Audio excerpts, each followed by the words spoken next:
শুভ সকাল বন্ধুরা, আমি সুতপা লাড্ডু গোপাল লাইফস্টাইল চ্যানেলে আপনাদের সবাইকে স্বাগত জানাই। আজকে সম্পূর্ণ নতুন একটি ব্লগ। আজকে মোহিনী একাদশীর উপবাসের দিন। প্রতি বছর বৈশাখ মাসের শুক্লপক্ষের একাদশী তিথিতে এই উপবাস পালন করা হয়। মোহিনী একাদশীর উপবাসকে অত্যন্ত শুভ এবং ফলপ্রসূ বলা হয়। এই দিনে উপবাস করে ভগবান বিষ্ণু এবং মা লক্ষ্মীর পূজা করলে সমস্ত রোগ এবং দুঃখ দূরে চলে যায়। শাস্ত্র অনুসারে এই দিনে ভগবান বিষ্ণু মোহিনী অবতার গ্রহণ করেছিলেন। সমুদ্র মন্থনের সময় দেবতাদের অমৃত পান করিয়েছিলেন। এই উপবাস পালন করলে আত্মা পবিত্র হয় এবং ভগবান বিষ্ণুর আশীর্বাদ যেমন ধন সম্পদ সৌভাগ্য সুখ সমৃদ্ধি ইত্যাদি লাভ করা হয়।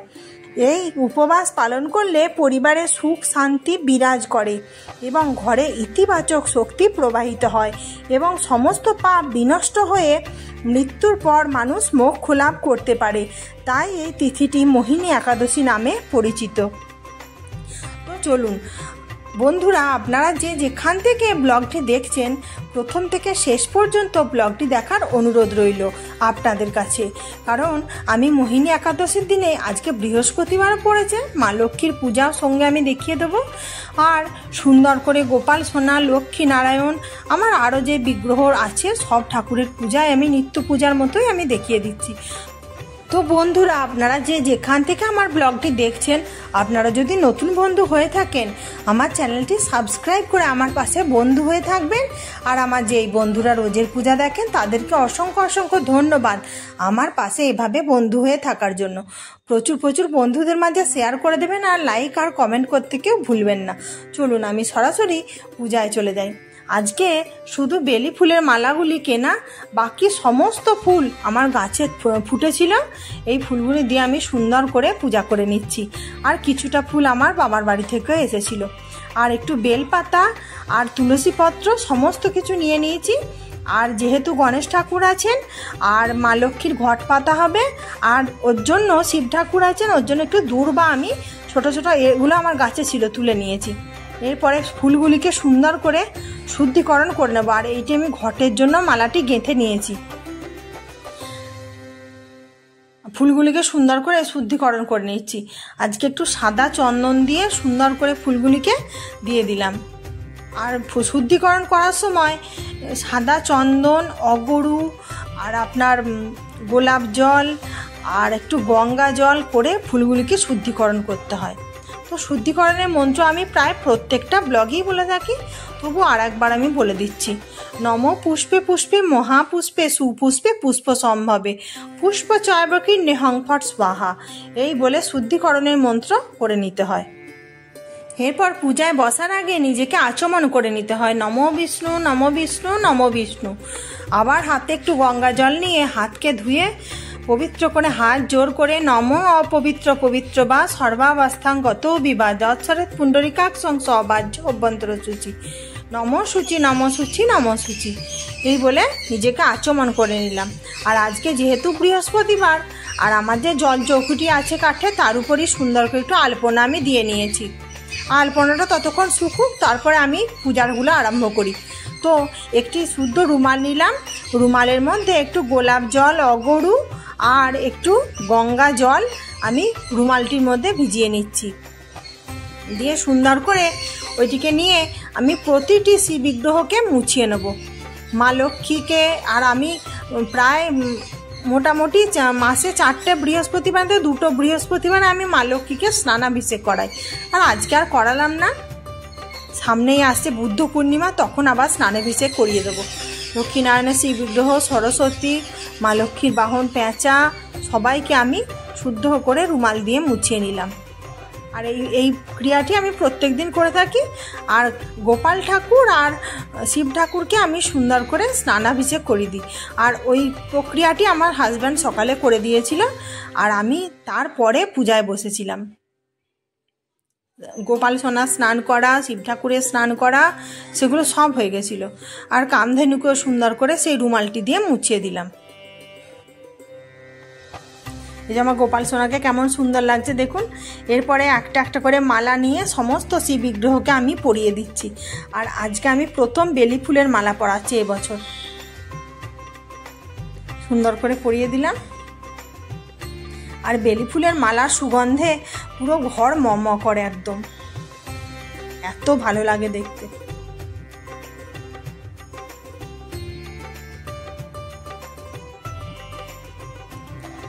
এরপরে শিব ঠাকুরকে একটু তিলক দিয়ে দিলাম। আর নন্দীবিগ্রহ মহারাজ শিব ঠাকুরের স্নানাভিষেক করানো হয়ে গেছিল। এরপরে আমি একটু শিব ঠাকুরের পূজাও করে নিচ্ছি। বেলপাতাও দিয়ে দিলাম। যেমন শিব পূজা করা হয়, যারা যারা আমার শিব পূজার ব্লগ দেখেননি নতুন বন্ধুরা, আমার যে সোমবারে শিব পূজার ব্লগ আছে সেটা আমি ডেসক্রিপশন বক্সে দিয়ে রেখে দেবো, ডিটেলসে আপনারা দেখে নেবেন।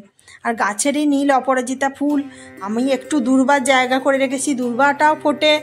আর ছোট ছোট টগর ফুল, এগুলো খুব ভালো লাগে শিব ঠাকুরের পূজা করতে।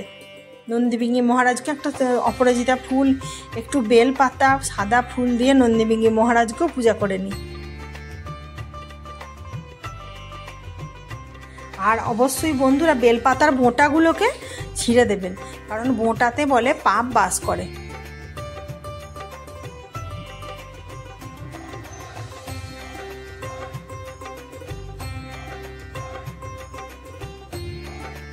ত্রিশূলে একটু ফুল দিয়ে দিলাম।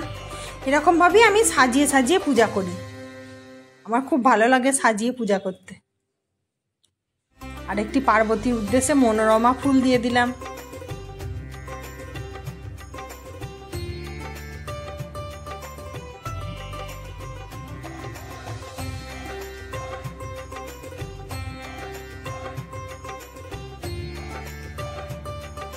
আর ডুগডুগি, বাবার প্রিয় ডুগডুগিতে একটি ফুল দিয়ে সুন্দর করে পূজা করে নিলাম। ওম নমঃ শিবায়। এরপরে নারায়ণের উদ্দেশ্যে কেশর চন্দনের তিলক আমি পরিয়ে দিলাম। আর মাতা লক্ষ্মীর উদ্দেশ্যে তেল সিঁদুরের তিলক আমি পরিয়ে দিলাম। মাতা সরস্বতীকেও তেল সিঁদুর দিলাম, আর মা লক্ষ্মীর বাহন পেঁচাকেও তেল সিঁদুরের ফোঁটা দিলাম। এরপরে মা লক্ষ্মীর পছন্দ হলো লাল চন্দন, একটু লাল চন্দনের তিলক আমি পরিয়ে দিলাম। মা লক্ষ্মীর বাহন পেঁচাকেও পরিয়ে দিলাম সুন্দর করে। আর শ্রী শ্রী নারায়ণের ডান দিকে আমি একটি চাঁদমালা রেখে দিলাম। আর একটি আতর আমি সুন্দর করে খুলে রেখে দিয়েছি মা লক্ষ্মীর কাছে। আর নারায়ণার মা লক্ষ্মীর উদ্দেশ্যে ফুল নিবেদন করে দিলাম। মাতা সরস্বতীর উদ্দেশ্যে আমি ফুল নিবেদন করে দিলাম। আর একটি মনোরমা ফুলও দিয়ে দিলাম। আর মা লক্ষ্মীর উদ্দেশ্যে একটি মনোরমা ফুল দিলাম। মনোরমা ফুল দেখতেও যেমন সুন্দর আর সেই রকম গন্ধ। আর একটু তুলসী পত্র মানে তুলসী দল আমি শ্রী শ্রী নারায়ণের চরণে নিবেদন করলাম। এর তানি সচন্দন তুলসী পত্রানি শ্রী শ্রী নারায়ণায় নমো নমঃ। এরপরে সুন্দর করে শ্রী গণেশের উদ্দেশ্যে দুই দিকে দুটো ফুল আমি দিয়ে দিলাম। শ্রী গণেশের দুই স্ত্রী থাকে, ঋদ্ধিমাতা সিদ্ধিমাতা, তার উদ্দেশ্যে ফুল দিয়ে দিলাম। আর রাধারানীর হাতেও একটি ফুল নিবেদন করলাম।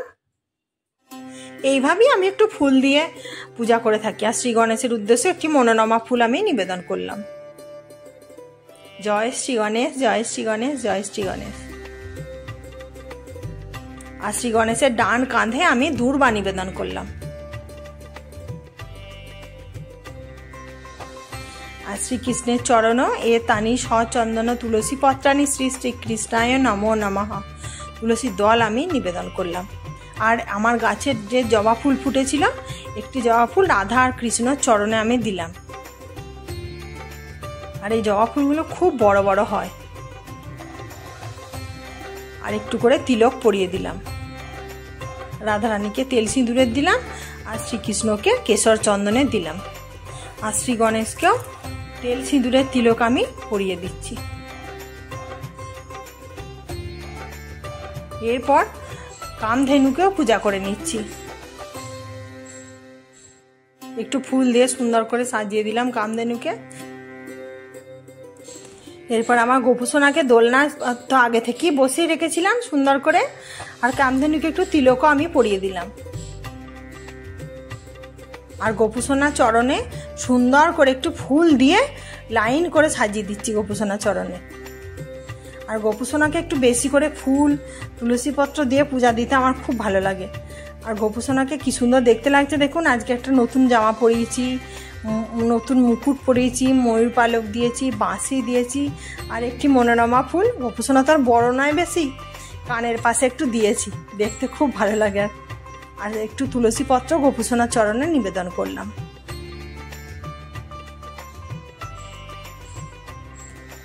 আর একটু বড় যে টগর ফুল ছিল সেগুলো একটু গোপুসোনার চরণে দিলাম।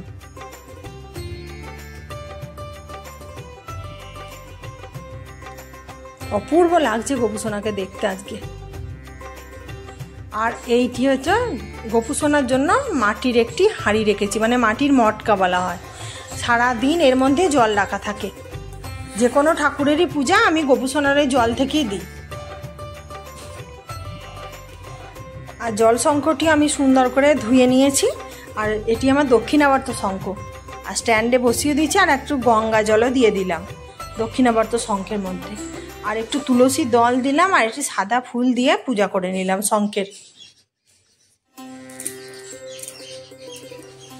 মানা হয় শঙ্খের মধ্যে শ্রী শ্রী লক্ষ্মী এবং নারায়ণ বাস করেন।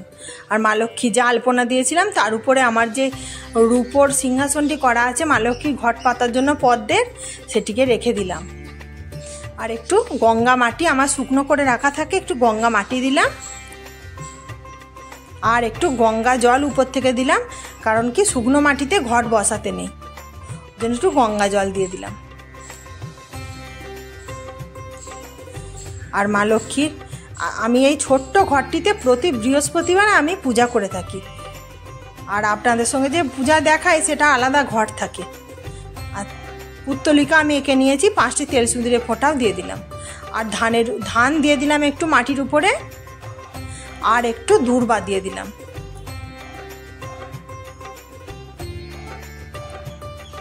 আর একটু লাল সিঁদুর দিয়ে দিলাম।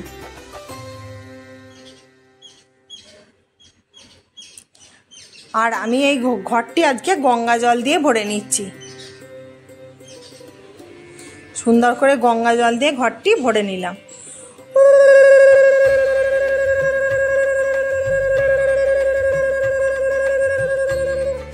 উলুধ্বনির সাহায্যে ঘরটি আমি বসিয়ে দিলাম। আর ঘটের মধ্যে একটু গোলাপ জল দিলাম, আর একটু অগরু দিলাম, আর একটা কাঁচা টাকা দিলাম, আর একটি কড়ি দিলাম, আর 2টি আতপ চাল দিলাম।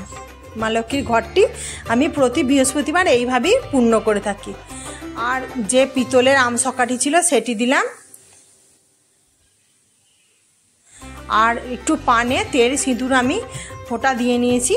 আর আমি 2টি পান দিলাম, কারণ না সারা সপ্তাহ থাকে তো পানগুলো শুকিয়ে যায়, ওই জন্য 2টি দিলাম। আর আমার যে রূপোর ডাবটি করা থাকে সেটিও মা লক্ষ্মীর ঘটে দিয়ে দিলাম। আর ঘট আচ্ছাদন হিসাবে একটি হলুদ রঙের আচ্ছাদন দিলাম, ওই হলুদ রঙের কাপড় দিলাম।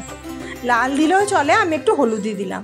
আর শ্রী গণেশের উদ্দেশ্যে একটি পইতে নিবেদন করলাম, সাদা পইতে। আর একটি ছোট্ট চাঁদমালা মা লক্ষ্মীর ঘটে আমি পরিয়ে দিলাম। আর একটি ছোট্ট ফুলের মালা মা লক্ষ্মীর ঘটে আমি পরিয়ে দিলাম, দেখতে খুব ভালো লাগে।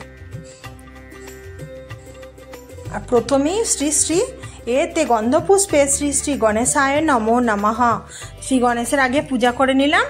এরপর পঞ্চদেবতার উদ্দেশ্যে পূজা করে নিলাম। এতে গন্ধপুষ্পে শ্রী শ্রী পঞ্চদেবতাভ্যো নমো নমঃ। এরপরে মা লক্ষ্মীর উদ্দেশ্যে একটি ফুল নিবেদন করলাম, লাল ফুল, মানে এই ফুলটা আমার গাছে ফুটেছিল।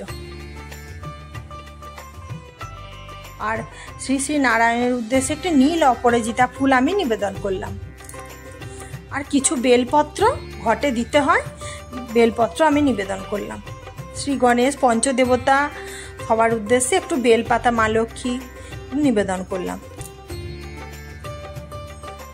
আর মা লক্ষ্মীর বাহন পেঁচাকে আমি খুব সুন্দর করে ফুল দিয়ে সাজিয়ে দিয়েছি।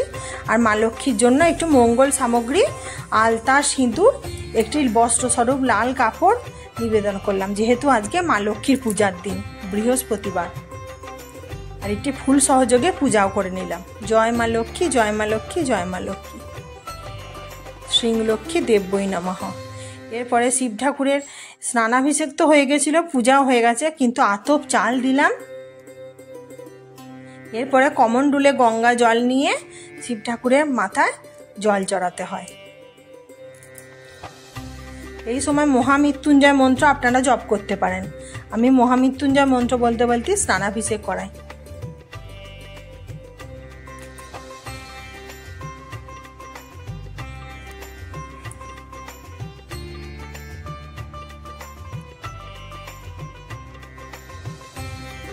ধূপ প্রদীপ আমি আগে প্রজ্বলন করে নিয়েছিলাম, তখন দেখানো হয়নি কি একটু সরিয়ে রেখেছিলাম। সুন্দর করে ধূপ প্রদীপে একটু ফুল দিয়ে অগ্নিদেবকে সাক্ষী রেখে পূজা করতে হয়। এরপর আমি একটু ভোগ নিবেদন করে দিচ্ছি। আজকে একটু আম দিয়েছি, একটু সোনপাপড়ি দিয়েছি। ফুল আর তুলসীপত্র সহযোগে আমার গুরুমন্ত্র জপ করতে করতে ভগবানকে ভোগ নিবেদন করলাম, আর ফুল আর তুলসীপত্র সহযোগে পানীয় জল নিবেদন করলাম। হাত জোর করে বললাম, ভগবান আমার যেমন সামর্থ্য ছিল আমি দিয়েছি, তুমি গ্রহণ করো। এরপরে আমি পঞ্চদ্রব্য দিয়ে আরতি করে নিচ্ছি।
আমি হাত জোর করে সমস্ত দেবদেবীর উদ্দেশ্যে প্রণাম মন্ত্র বলে প্রণাম করে নিলাম।